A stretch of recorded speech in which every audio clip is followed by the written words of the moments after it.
Okay man, in this video I'm going to show you the one thing you can do to dramatically improve the trust and safety your wife feels towards you if she's been through trauma. I'm really happy you clicked on this video because trauma is one of the hardest things to navigate in relationships. But if you do it successfully, I can guarantee you that the trust, commitment, and appreciation she has for you will increase tenfold, seeing you as a man who can lead her to greater loving, self-acceptance, and joy. Now, if this is the first time you've clicked on one of my videos, I just want to introduce myself. My name is Tom. I'm a counselor and a psychotherapist, and I've been obsessed with learning about relationship dynamics for over 10 years now. But today I want to focus on how you can be a loving rock, compassionate, kind and assertive for your wife who's been through some really difficult experiences, which is probably having an effect on your relationship. And make sure to stick around to the end, because I'm going to share with you a very powerful motivation tactic you can use to stay disciplined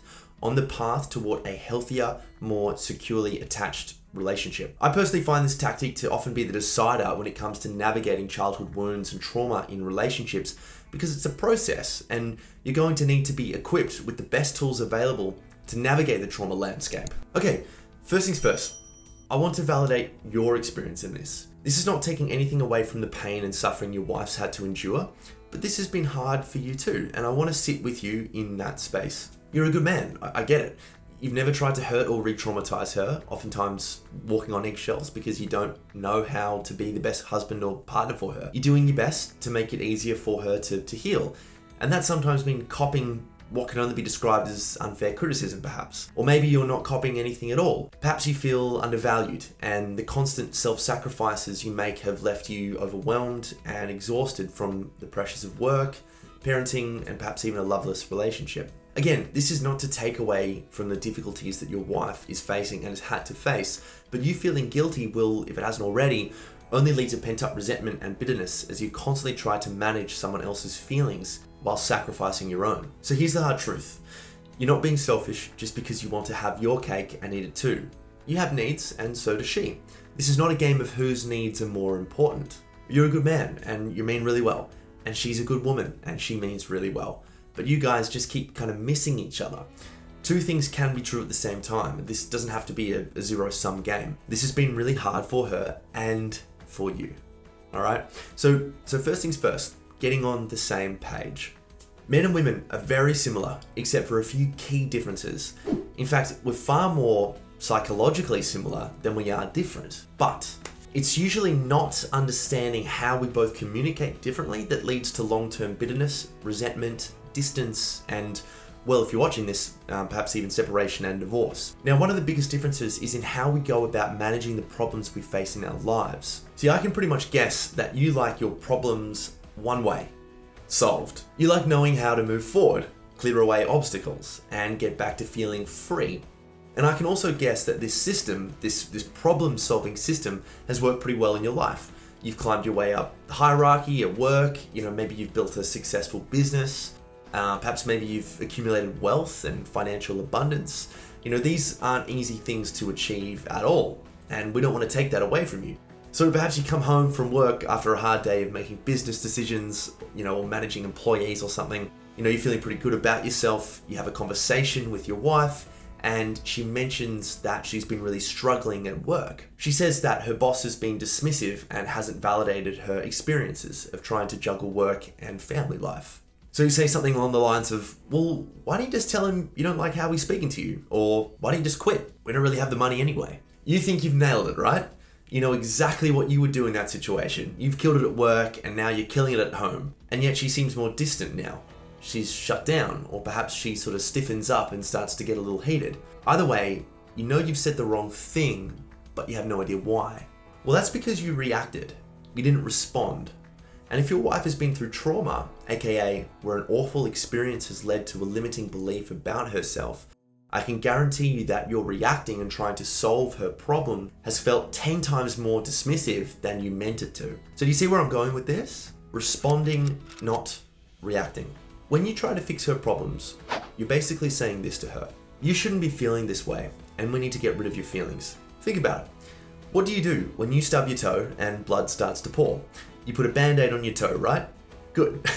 Bleeding is a problem that needs solving. But it's not the same for feelings and emotions, and part of making your wife who has been through trauma feel safe is invalidating her simply for the way that she feels. Here's an example of a possible problem that your wife might have. Honey, I had the worst day today. My boss piled a whole bunch of work on my desk without asking me how I was or how I'd cope. I feel completely alone at work and I have no idea what I'm going to do. He makes me feel exactly like Dad used to, like I don't care and that I don't matter. And I just shut down and I can't speak up because I can't help but find him intimidating. So here's a possible response that you could use. Damn, that would feel awful. And I know I can't make the pain go away, but perhaps you could tell me more about it. Isolation doesn't feel good at all. I've felt that before. How about after we put the kids to sleep tonight, we spend some time chatting about this over a red wine perhaps? The key point to remember if your wife has been through trauma is that her past experiences have left an imprint on how she views herself. So perhaps because she was attacked or dismissed or yelled at or emotionally or psychologically abused as a child, she feels unworthy and unlovable. Your mission is to be a loving rock for her emotions.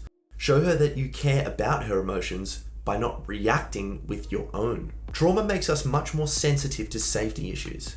But providing her with a roof over her head and food on the table won't be enough. Her feeling safe around you means her feeling that it's okay to express the full spectrum of her emotions to you, knowing that they won't be met with either neediness or anxiety, or aggressiveness, dismissiveness, and obsessive sort of fix-it-all costs communication. Just be with her in the moment. Enter into the space that she's in right there. Stand with her pain and tell her that it's okay and understandable that she would feel this way. Now's the time for her to experience your masculine depth and presence. So do you see in the example that I spoke about before that as an integrated apex male, right? You didn't try to take her feelings away from her by fixing them or implying that she was wrong to feel that way. You stood firm with her and offered a structure with which to go into them further. You said, I've just come home and I recognize that the kids need attending to, but your problems matter to me and I want to listen to you as you tell me about them. I know you'll be able to get through them. You're capable, you're a high value woman, you don't need me, but what you're asking me to do right now is just to be with you in this space and I'm gonna honor that for you. Your job isn't to fix her trauma. It's not to fix her problems and essentially take away the adventure of her life, right? She can do that on her own. Leave her trauma and assertiveness for her own personal growth or her therapist. But on the other hand, your job is to provide an energetic force of safety, trust and leadership by offering those highly valued moments for her to flow into expressing her needs, wounds, insecurities, and also her wins, joys, and pleasures, right? This is absolutely essential. Fixing her trauma by being goal-oriented says to her that what she is feeling, what she's probably felt for years or even decades, depending on when she experienced her trauma, is wrong and needs to be dealt with as quickly as possible. On the other hand, being with her feelings, no matter how painful they are for you to listen to, no matter how terrifying, anxiety-provoking, or harsh they are, conveys to her that all of her is okay with you. Remember, if you don't like her at her worst, then you can't possibly think that you deserve her at her best. So respond. Don't react. This is the one thing. Be with her in those feelings without trying to remove, minimize, or dismiss them. And look, since you stuck around to the end, here's my motivational secret for long-term success with discipline. I often try to complete this exercise when I'm struggling to go all in on a decision or if I'm stalling on things I know I should do. I've also seen it work time and time again with the hundreds of men I've worked with over the years when motivation is running low because the challenges of their marriages are all too consuming. So this exercise is actually a question, and now I'm going to offer it to you. I'm going to ask you this. What if nothing changes? You want your wife back, right? And you're prepared to do whatever it takes to win her back by showing her that you're a man she can trust, love, respect, and grow with. You have a very clear idea of what you're fighting for and what you're aiming towards. But see, now I want you to think about where you might end up if you don't make the changes you know you need to make. What would life be like for you in a year if you don't start making changes to win your wife back? Are you guys still going to be together? What will your mental health be like? Where will you live? Remember, pleasure is motivating, but so is pain.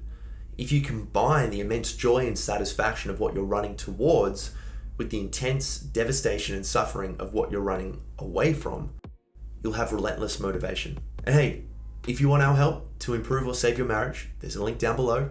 You can set up a call with a member of our team. We'll take you through a deep dive into your current situation, and we're going to help you uncover the 3 core obstacles preventing you from reclaiming your marriage to then get you back on the path to relational success. We're here for you, man. All right? Scene.